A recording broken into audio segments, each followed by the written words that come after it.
Hi అండి అందరికీ welcome to Renuka's kitchen. ఈరోజు మనం చేయబోయే రెసిపీ పాలకూర పప్పు. ఈజీగా టేస్టీగా ఎలా చేసుకోవాలో చూసేద్దాం. కుక్కర్ తీసుకొని దాంట్లో కందిపప్పుని వేసుకోండి. వేసుకొని వాటర్ పోసుకొని మంచిగా కడుక్కోండి. మంచిగా కడుక్కున్న తర్వాతకి ఇప్పుడు మంచినీళ్ళు పోసుకొని కుక్కర్ మూత పెట్టుకొని ఒక 3 విజిల్స్ వరకు పెట్టండి. పాలకూర తీసుకొని మంచిగా కట్ చేసుకొని వాటర్లో వేసి అలాగే సాల్ట్ వేసి పెట్టుకోండి. 3 విజిల్స్ తర్వాతకి కుక్కర్ మూత ఓపెన్ చేసి ఉడికిందో లేదో చూసుకోవాలి. ఉడికితే మంచిగా ఇలా కలుపుకొని ఇప్పుడు దీంట్లో మనం కట్ చేసి పెట్టుకున్న పాలకూరని వేసుకోవాలి. దీంట్లో వేసుకున్నాక టమాటాలని కట్ చేసుకొని దీంట్లో వేసుకోండి. అలాగే కారం వేసుకోండి, సాల్ట్ కూడా వేసుకోండి, పసుపు వేసుకోండి, పచ్చిమిరపకాయలు వేసుకోండి.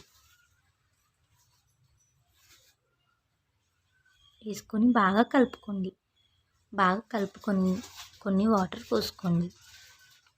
పోసుకొని కుక్కర్ మూత పెట్టేసి ఒక 2 విజిల్స్ వచ్చే వరకు వెయిట్ చేయండి. ఆల్రెడీ ఉడికిపోయింది కాబట్టి ఒక 2 విజిల్స్ చాలండి. ఇప్పుడు కరివేపాకు, ఎల్లిపాయలు, ఎండిన మిరపకాయలు, కొత్తిమీర తీసుకొని రెడీగా పెట్టుకోండి. 2 విజిల్స్ తర్వాతకి కుక్కర్ మూత ఓపెన్ చేసి మంచిగా కలుపుకొని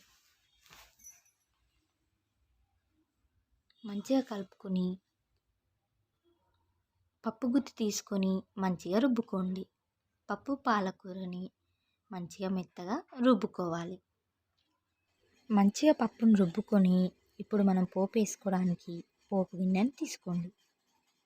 పోపు గిన్నెని స్టవ్ మీద పెట్టేసి స్టవ్ ఆన్ చేసి నూనె పోసుకొని నూనెని వేడి చేసుకోండి.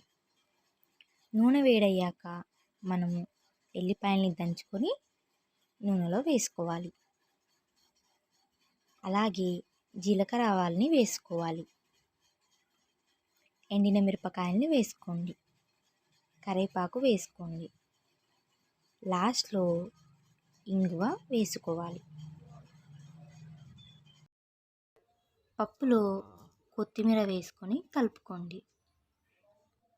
ఇప్పుడు మనం పోపు వేసుకున్న దాన్ని దీంట్లో పోసుకొని బాగా కలుపుకోండి. ఇంతే అండి, పాలకూర పప్పు రెడీ అయిపోయింది.